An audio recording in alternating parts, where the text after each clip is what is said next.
Hai, bersama lagi dengan Nav at Studio. Hari ni aku nak unboxing satu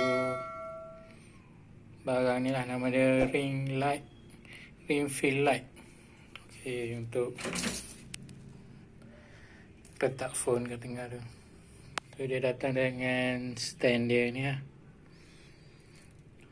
Harga dia aku beli dekat Momex, kedai yang jual aksesori phone tu. Ni RM39 je. Sekali dengan apa tu, stand dia lah. So ni kotak dia, LED 10 inch ring fill light. Kod dia CXB 260. So nanti kita akan unboxing dan terus pasang lah benda ni. Bila pasang dia akan jadi macam tu. Okay, sekarang kita nak unboxing dia punya stand lah.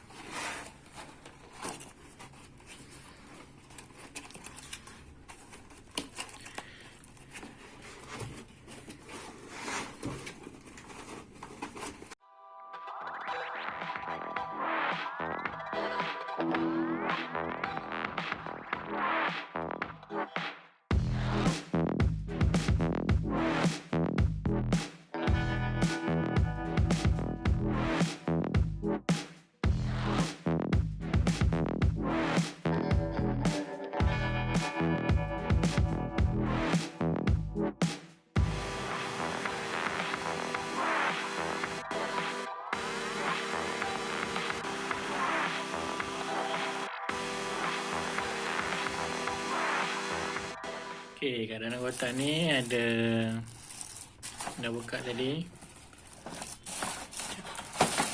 Letak tepi. Okay, letak tepi. Ni barang-barang ni.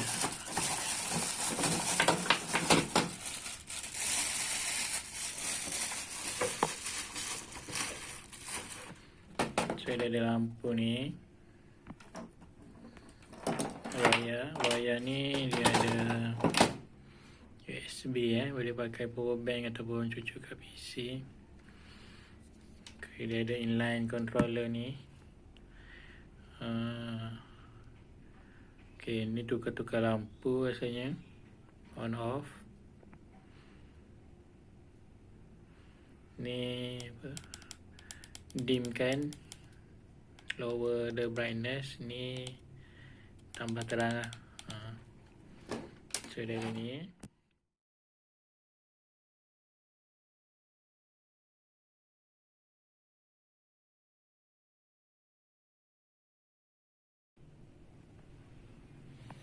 okay guys, ni aku dah siap pasang Okay, aku cucuk dekat power bank. Okay, tu dia. So bagi aku benda ni memang sangat panjang. Sebab ni boleh tarik. Dekat atas ni pun boleh tarik lagi. Panjang. So memang panjang lah. So mari kita hidup kan.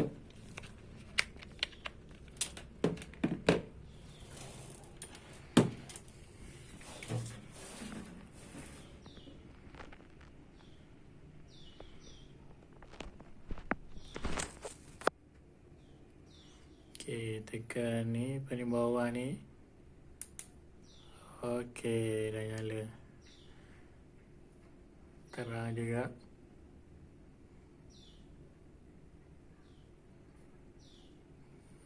So yang bawah ni untuk dim kan. So dia jadi dim. So atas ni tambah brightness. Okay, ni sampai habis terangan ni kot.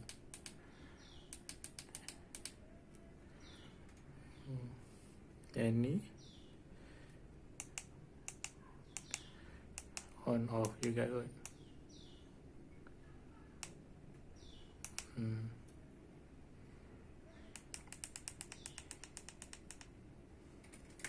So itulah guys. Aku ambil jauh sikit.